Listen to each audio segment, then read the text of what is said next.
Today we're playing with second coat designs on resin, and we're going to be using Mountain or MTN spray paint without the spray. So let's have fun with this.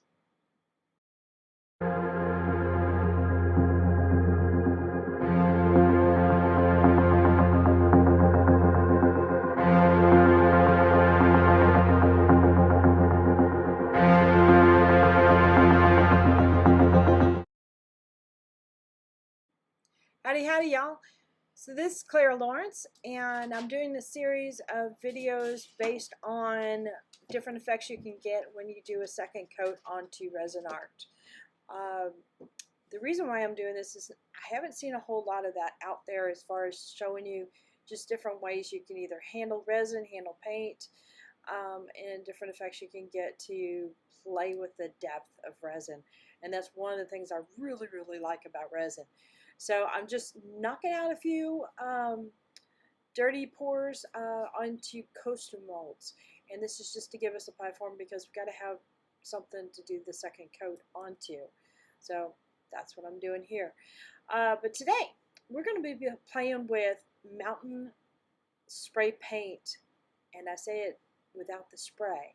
And the reason for that is basically they have sold their spray paint mixture in a can that no longer has the compressed air and stuff like that, so you don't use it as a spray paint. So you can dip paintbrushes into and apply it from there. So we're going to use that on our coaster molds today. Howdy howdy everyone. So today we're going to work on some more dirty pour coasters to show some different techniques that you can use for canvases, trays, or whatever type of art you want to apply your resin art to. So what's in mind for today is we're going to use some of this Montana, but we're going to play with the copper color. And I'm going to show you how you can apply this after you've got your resin laid in. So I want to also indicate one other thing. Since I'm using silicone molds here, a lot of times the surface on this will have a tendency to pull out a little bit. Now that probably won't happen with your canvases and stuff like that, but since these are so flexible, sometimes they have a tendency to kind of curve a little bit about that. So be mindful of it right after we have done our technique and before I put it away for curing. And that's pretty close to the effect you'll get on the flip side of when your canvas is cured. But may not be the case with these little molds, silicone molds. Now I can talk. There we go. There. Okay, so I've got in place here already a little bit of clear, and I'm gonna push that and just do a simple, just a clear thin layer. Words are gonna be a problem today. Oh gosh, do I always have this problem? Does anybody else? Anyway, okay, so I want to put a thin layer of clear down here since I'm doing just a little bit of color, and that way it gives the color something to move onto and move it a little easier. Let me add a little bit more clear. Didn't look like it was quite enough. Now if you don't put enough clear down and your coat is too thin, you'll end up with pits. And those are just little, almost they look like little eyes that will appear in your coating and stuff. It doesn't mean that they look like little eyes in color. It just, you'll have like almost like that little area right there. In other words, let's see if I can zoom in a little bit. Zoom? Nope. Kind of. Right in there, there's like a little dry spot in the middle. That's more what I'm talking about. So definitely make sure you have enough coat of resin on there for your colors to move around. Unless you're looking at complete coverage of colors, then, go for it on the amount of color you put down. But if you're looking at just putting on it sparsely, make sure you have at least enough of the clear to move it around. I hope I'm making sense. just seems like I need a little bit more. I know applying clear is not that exciting, but it's definitely a necessary evil. Okay.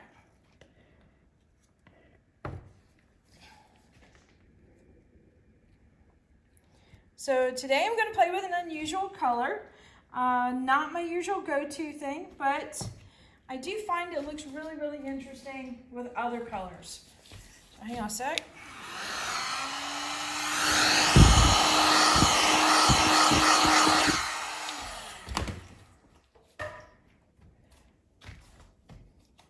Okay, Phil did. Yay. Had a little spot over there that was being stubborn. I've got white out, I've got beige out, and then I'm going to play with my Montana copper. And if you're looking for this on Amazon, I'll put the link also in the description. It's under MTN. So Montana is the name of the spray paint line.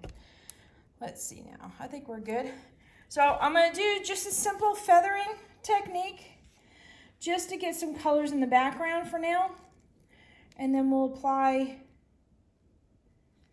the spray paint material on top of that.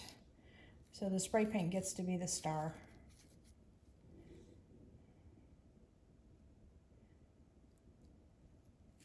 Do a tiny bit more white on top of that.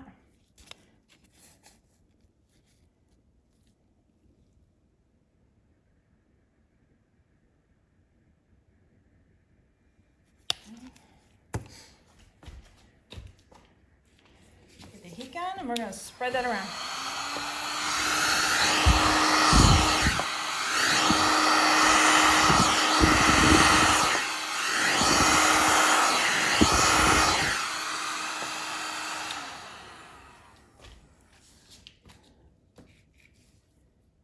Okay, it just went to the outside. That's interesting.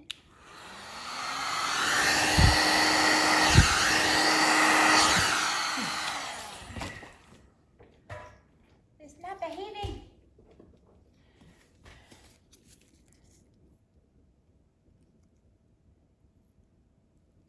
Get some movement going through it, just a little bit at least.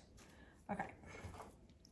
All right, so what I've got this paper here for is there seems to be a solution that the paint, okay, there's paint in here and there's another solution in here. And if you put a puddle here, mix it around a little bit, like cardboard or a piece of paper will absorb the clear solution, and then the actual copper will stay on the surface, and that's where we're going to scoop up from. My buddy over at Erica over at Artist Till Death. See, I'm even botching up her name. She figured this out, and I'm stealing it. Okay, so let's see if we can do this without making a huge mess. And get a good grip on this. I'm just going to do a little bit of a puddle.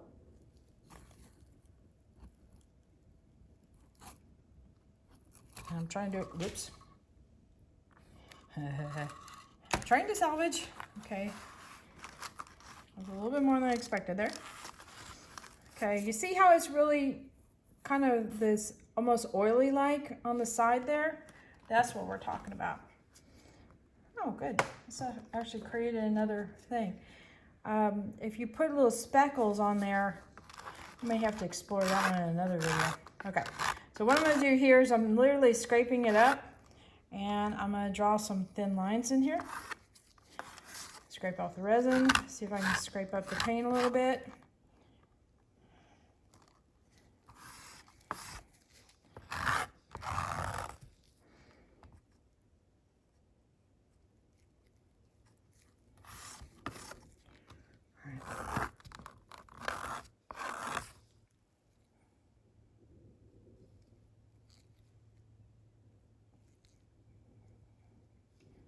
Tie these guys in so they'll make a little bit more sense. All right, if you continue to go through it, I'm gonna zoom you in a little bit, let's see.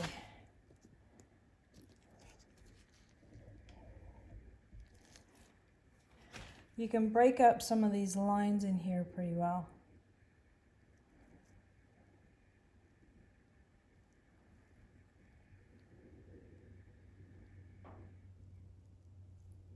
Otherwise, you can end up with a big area of just flat copper. Now, that might be what you want. In which case, if it is, go right ahead.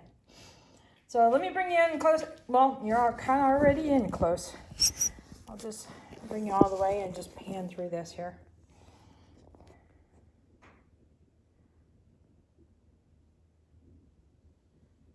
And what's really neat about this is when you hold this at an angle, it really does seem to just really sheen on the surface there. And it's really pretty.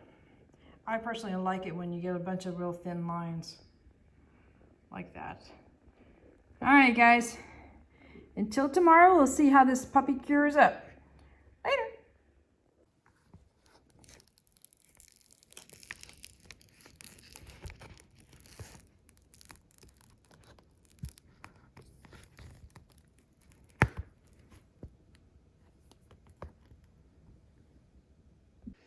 All right, this is the next day. This is with that Montana MTN copper paint. And this is where I kind of brushed it on with a stick. So you get to see the effects of that. Remember how I mentioned that these resin coasters have a tendency to move quite a bit? So you saw how that has shifted, but that's okay. This is only to show the technique, so you can apply the technique however you want. But look how that stuff, like, it'll stay on the surface. It doesn't sink a whole lot. You might be able to drag it through some layers and some of it gets trapped in there, but a lot of it will stay on the surface. So really pretty effect. And it definitely gives it that gold leaf kind of thing where a gold leaf will sit on the surface. So keep that in mind if you want to use this product in combination with your resin. So a lot of options. All right, hit that subscribe button, hit the bell, but definitely... I messed that up. So hit that subscribe button, hit the like button, but definitely hit the bell to get notified next time I put a video up. Later, y'all.